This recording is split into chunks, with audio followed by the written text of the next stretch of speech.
Here is a basic plot of a video game. Damsel in distress is kidnapped, hero has to rescue damsel in distress, hero embarks on a perilous journey, hero slays all the bosses, and hero gets the girl at the end. A major aspect of this basic plot is the final boss.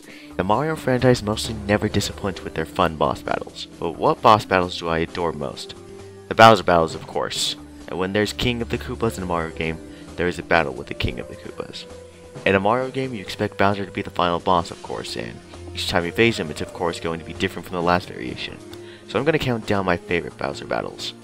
And just so some of you don't get butthurt in the comments later, spoiler warning, I'm going to cover some of the different plots in some Mario games, so yeah, you've been warned.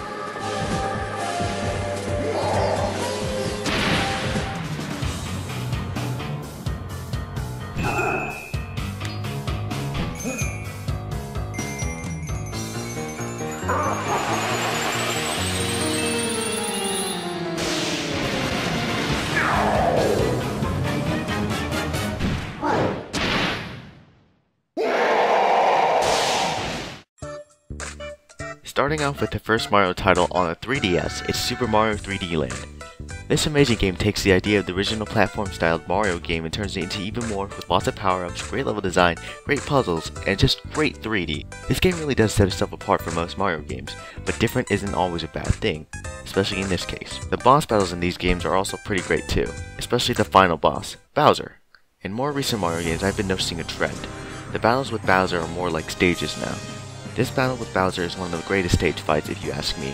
The stage starts off with Bowser throwing whatever he's got at you while you platform your way towards him. One of those things being homage to Donkey Kong. It then turns into an original Super Mario Bros. Fight-ish, where you have to make your way across the stage. Press a button, then bang, done. Alright, another Bowser gone. But wait, the music's still playing. Is he still alive? Yes. Bowser is back and shoots purple flames and they are pretty fast. It basically is the same thing as the last battle, except he starts to chase you on the very last phase, and then you press the button to finally stop Bowser. It's simple, but I like it.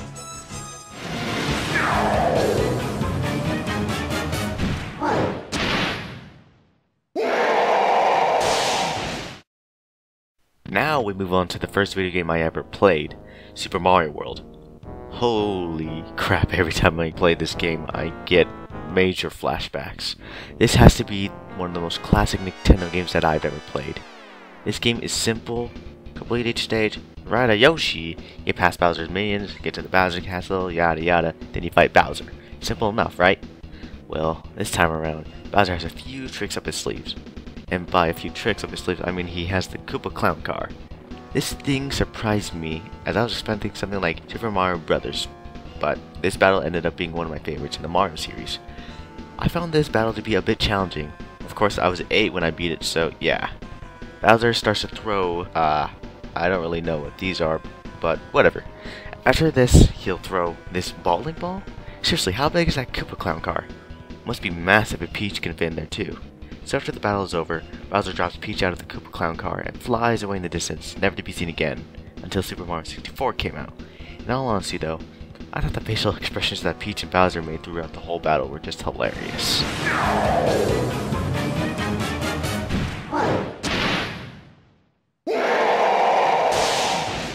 I think it's safe to say that the Mario and Luigi series isn't well known to be the best Mario games in the Mario series. However, what it is known for is wonderful visuals, quirky characters, funny jokes, and amazing boss battles. But we're talking about Bowser battles here. We aren't talking about any shrooms or beans or bats or this piece of shit for a final boss battle. We're talking about the King Koopa himself, and his younger self. Because partners in time is fun. Honestly though, it's a clever idea to have the Mario brothers and their younger selves pit against Bowser and Baby Bowser. The duo themselves are quite funny, but the battle is pretty cool. This dynamic duo starts talking trash right before the battle even starts, as Baby Bowser says, "Winner take all!" And by all, he means totally not Princess Shrew. The battle itself isn't very hard, but it still is pretty cool. Bowser does a ground slam akin to Super Mario 64, and Baby Bowser actually does a lot of work. Sure, Bowser does a slam and spits some fire, but Baby Bowser's the one with the hammer. I really like the idea of Baby Bowser using the hammer to hit Bowser around. It's a pretty neat idea, as Baby Mario and Baby Luigi do the same thing with just shells. All you have to do to beat them is take them out one at a time. After one of them is out, just focus on whoever is left. I don't know about you, but I think Nintendo should do something like this more often with Bowser and Baby Bowser, or even Bowser Jr. Because Baby Bowser and Bowser Jr. are two completely different things, so don't get them confused or mixed up. Okay? Okay.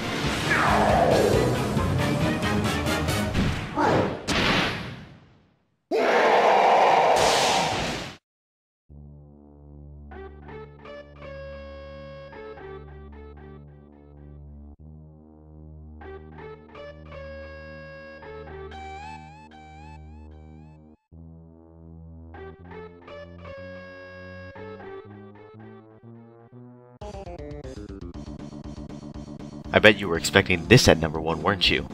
Lots of people have been saying that Yoshi's Island battle was the most amazing final battle in any Mario game, but I beg to differ. That's why it's number 2 on this list. Still don't know what I'm talking about? Well, the final stage of Yoshi's Island, of course, has the final boss. Who is the final boss, you may be asking? Why, it's Baby Bowser, of course. But the thing is, he's fairly easy to beat. Like, really, that's it? Oh wait, Kamek didn't do any magical magic, so what's gonna happen? Is he gonna turn big? Is he gonna have extra flames? Something like that? I don't know. Oh, he just turned big. We aren't talking about big. We're talking about big. I mean, really big. Super huge. We're talking Godzilla big. Yes, this is the final boss for Yoshi's Island. And I have to say, my 8-year-old mind was blown when I saw this thing. Not only was this Baby Bowser massive, but he's so goddamn menacing. Not to mention the theme song for this battle is a little different, but it's so brilliant. The level design is awesome for this fight too. He's not on the platform with you, no. You have to shoot eggs on him because he is all the way across the map. And the way you shoot eggs at him, they're conveniently placed in the sky, so you have to catch them. But shooting them, it's not as easy as it looks, because you have to basically math it. You have to math it, yes. But if you let him get too close, then, well, he'll kill you. Defeating Bowser and beating the game is so satisfying, making this the runner-up for the top 5 Bowser battles.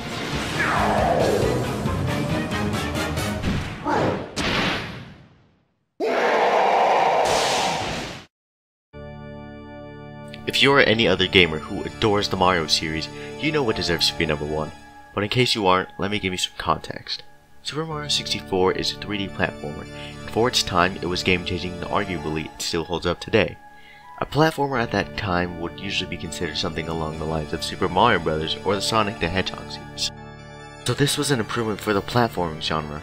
The level design is great, the environment is great, and so are the enemies, and we can't forget about the soundtrack. Boss battles in this game for the most part are good. You have King Bob-omb, King Thwomp, and King Bowser.